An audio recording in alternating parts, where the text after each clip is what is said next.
Magkano po ang 1 kilong bigas ngayon?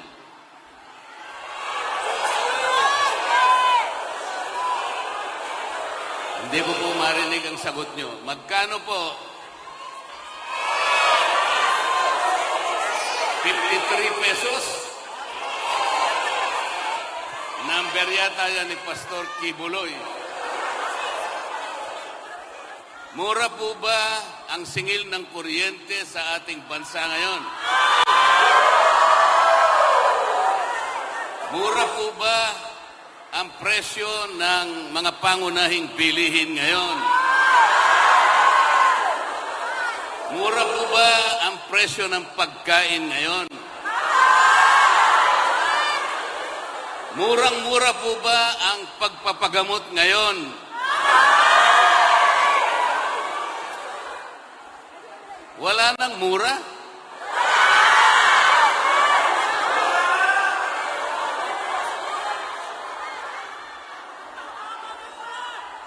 Mapapamura ka talaga?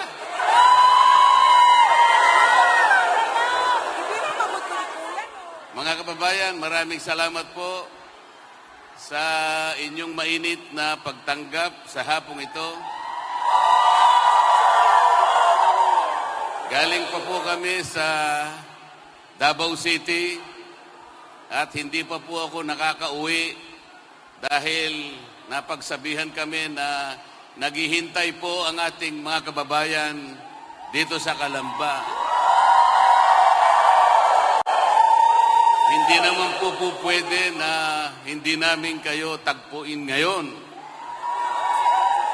Baka mamaya magtampo kayo sa amin.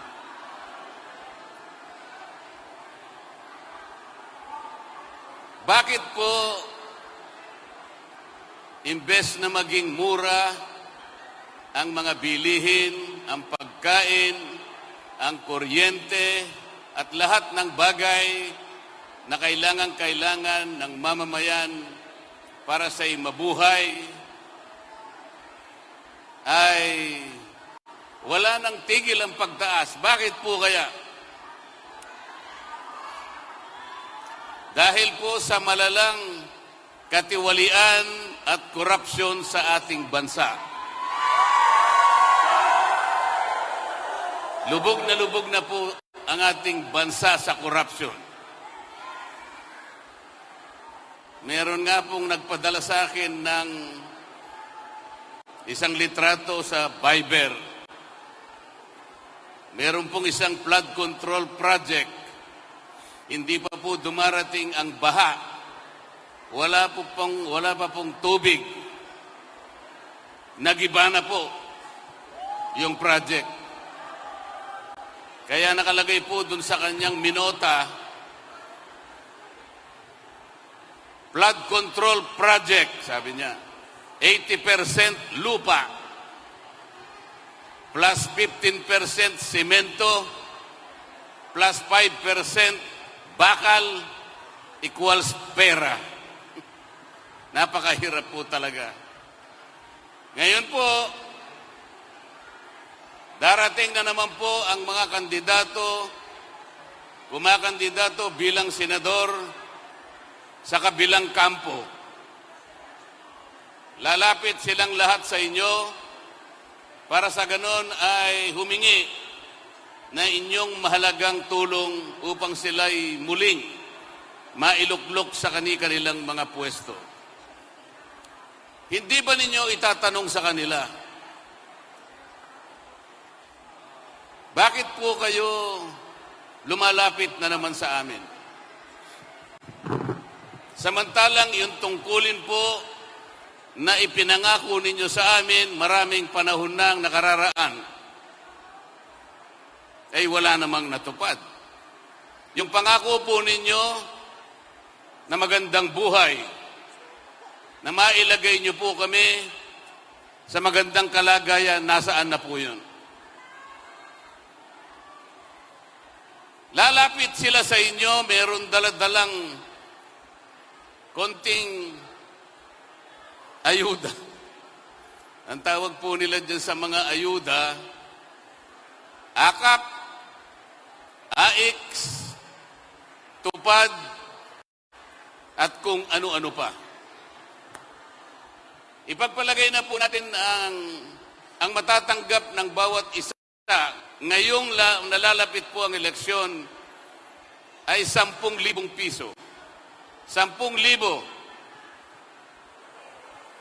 Kapag ka dinivide nyo po yung 10,000 sa 365, ibig sabihin sa loob ng isang taon, meron kayong makukwentang amount dyan.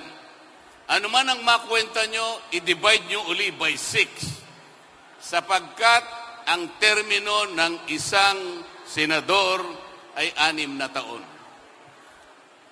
Katapos-tapusan ang makukwenta ninyo dyan, 5 piso isang araw, katumbas ng ibibigay nilang 10,000 sa inyo sa loob ng panahon na sila ay uupo sa Senado. 5 piso po. 5 piso katapat ng 2 hopya o kaya 2 candy. Yan po ba ang inaasahan ng bawat isang mamamayang Pilipino? Yan po ba ang ipinapangako nilang pagsisilbi sa inyo? Lalapit sila sa inyo, iaabot ang konting pera, mapaligaya ko.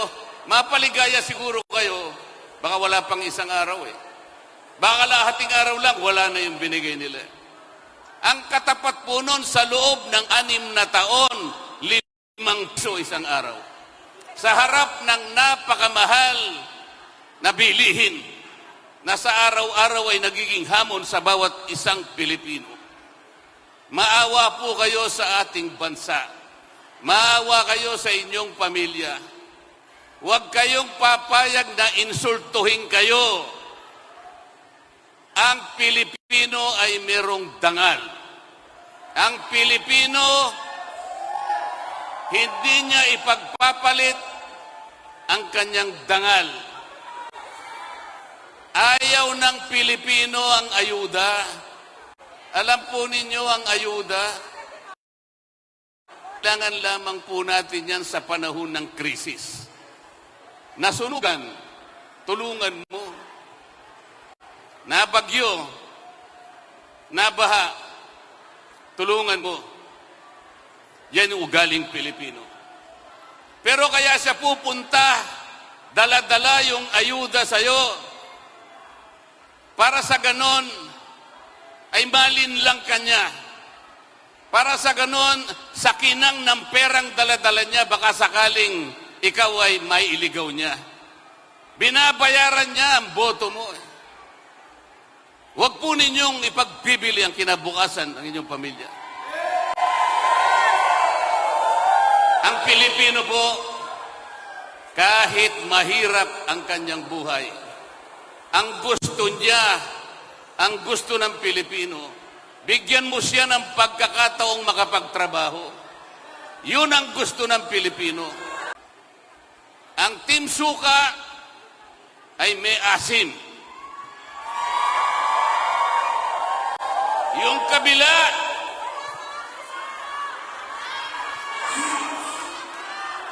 umasim na. Umasim na.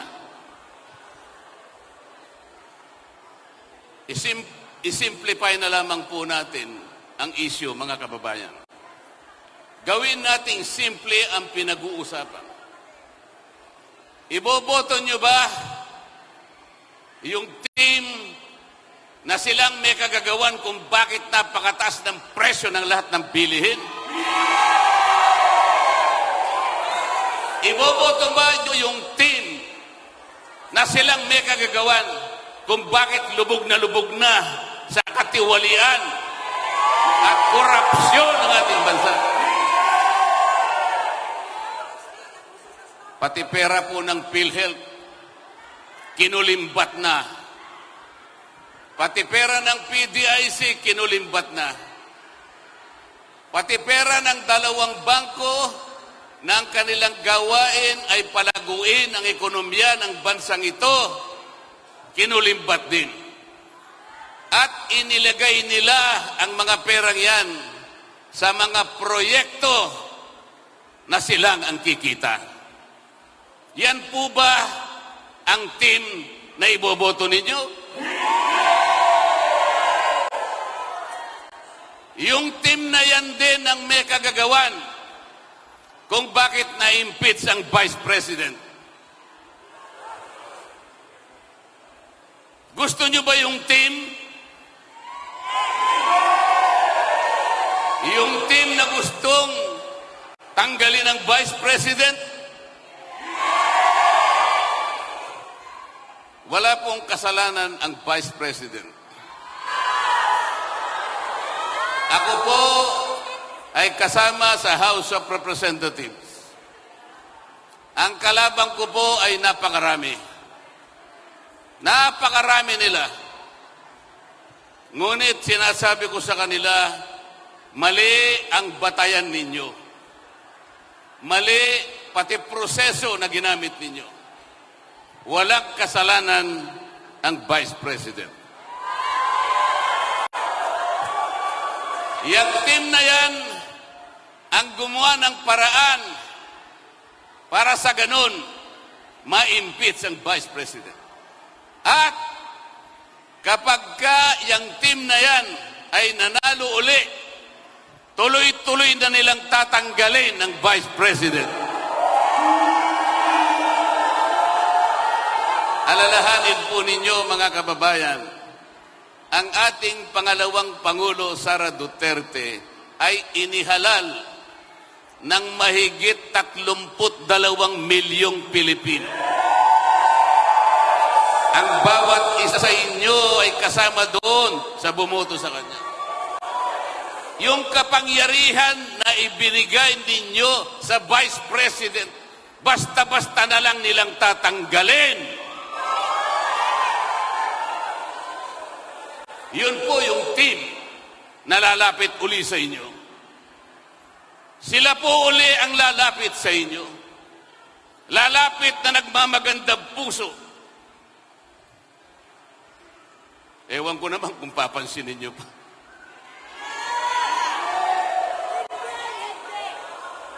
Yung Team Suka, sila lamang ang nakakaalam kung paano i-address ang lahat ng hamon na kinakaharap ng ating bansa. Ang Team Suka na nandito sa inyong harapan ngayon, sila lamang ang magtatanggol sa kapalaran ng Vice President. Wala nang iba. Sa sandaling makahanap sila ng 16 na senador sa susunod na Kongreso, sa susunod na Senado, matatanggal po ang ating Vice President. Yan po ang kanilang gustong gawin. Kaya ang gusto po nila, 12-0. 12-0 daw po. Walang mananalo isa man sa PDP laban. Yun ang kanilang gusto.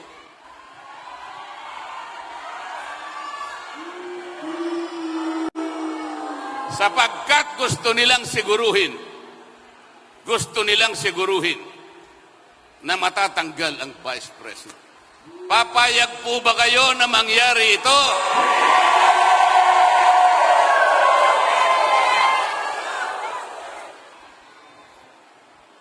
Ang PDP laban po, sila lamang ang merong kakayahan ay pagtanggol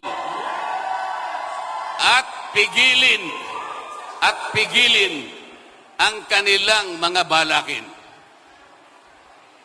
Mahalin po natin ang Pilipinas.